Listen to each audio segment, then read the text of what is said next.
Destruction.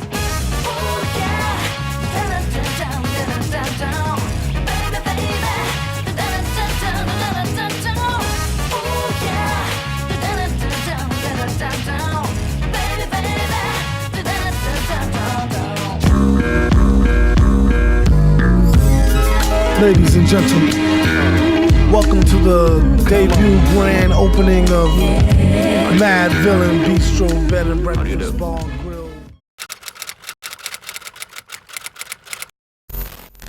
I've been watching a whole lot of Ubisoft games in anticipation for Watch Dogs Legion, the new one. And you know what, like a common theme is from Ubisoft games is that they take a lot of mechanics and a lot of themes from other games and they try and implement them into their most newest and recent titles. What I saw from Watch Dogs Legion was a similar mechanic that I saw in Assassin's Creed Brotherhood, my favorite entry into that series. And what I saw was a mechanic that has you recruiting specific people that want to take up arms against the tyrannical government or the tyrannical figure that is within the city. For instance, in Assassin's Creed Brotherhood, it's Pope Francis. In Watch Dogs Legion, it's the new CTOS company, whatever. And you recruit these new people to both fight against this tyrannical government, but also to be able to now play as these people that are going to fight these tyrannical government. And what I found interesting about the recruiting system is that you could recruit everybody.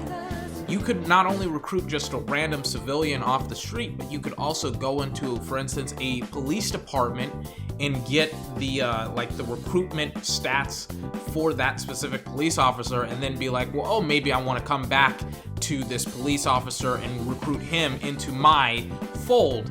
And I don't necessarily know what happens next. I don't know if you can now go into restricted areas as a police officer because you are a police officer or what.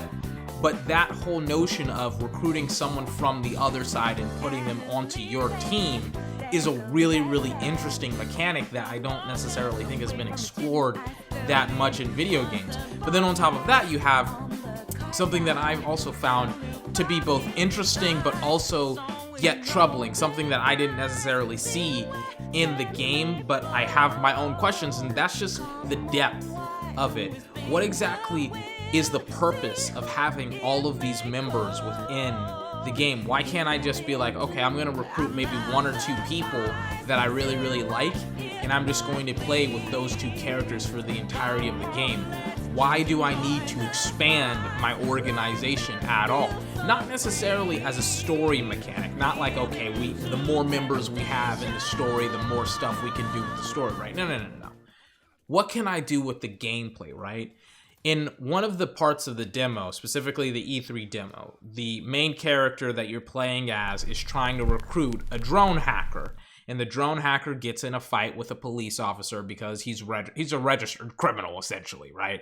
So you act as a distraction for the recruit to get away and escape, and that draws police attention, that draws drones, and inevitably the main character dies.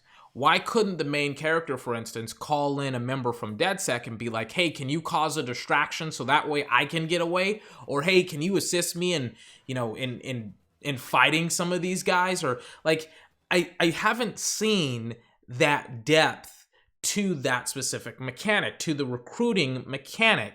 And whether or not that depth is there yet is yet to be seen or yet to be known. Really, the only people that know if the depth is there is the people at Ubisoft. But is it there? Is it not there? I don't know. Do I think that it's more of a middle thing? Do I think that the recruiting is going to fall somewhere in the middle? Maybe. But so far, the recruiting is one of my favorite aspects of the game, and I really haven't seen that part that's going to take it from just being a really, really good idea, because it is a really, really good idea, to now taking it to a whole nother level and really making something special with Watch Dogs Legion. Usually I wouldn't really bring this up.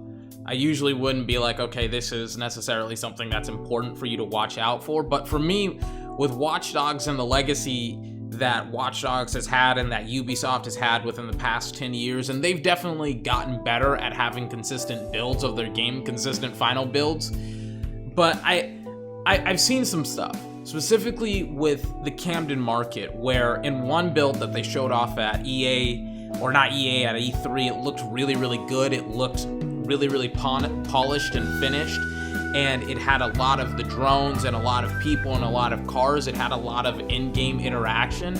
And then with the other build that was shown, I think at like a developer conference or just closed doors, I don't know how or where they showed this gameplay off, but it was alpha essentially. And I was watching that gameplay and I was like, there's less people in it in the Camden Market, there's less drones in the Camden Market, and it just doesn't look as polished as the other build that I saw.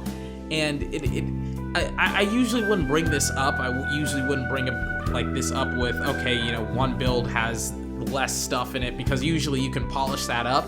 But that was very, very eerily similar with the original Watch Dogs, where it's like, all right, in the final build, it didn't look anything like the E3 version that was shown off, I think, in 2011, 2012.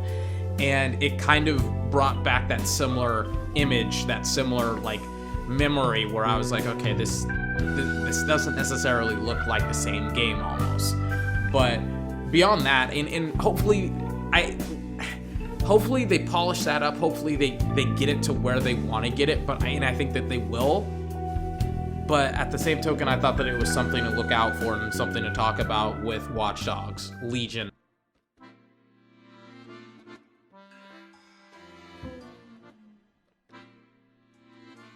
Weirdly enough, this is one of my first Ubisoft games that I'm actually excited for. Usually I'm not excited for a whole lot of Ubisoft games because I've been burned out by the company for the past 10 years. But Assassin's Creed, or Watch Dogs Legion, actually does some things that I really, really like, that are new and fresh, but also that they've kind of just, specifically the dev team at Ubisoft, they've kind of said, well, we're going to break away from some of the main mechanics that we've had with the series and some things that we've embedded in the series, but we're also going to enhance upon some of the hacking and some of that new tech mentality. And, you know, I like it. It's starting to get into a cyberpunky universe where it's kind of dystopian and it's kind of Big Brother, and I kind of like that stuff. But overall, you know, we'll see. We'll see. It's going to be released next year at March. We'll see how good Watch Dogs Legion is in March of 2020. This has been 24. Remember to like, comment, favorite, and subscribe for more. I hope you have a fantastic day, and I will see you next time. Bye-bye.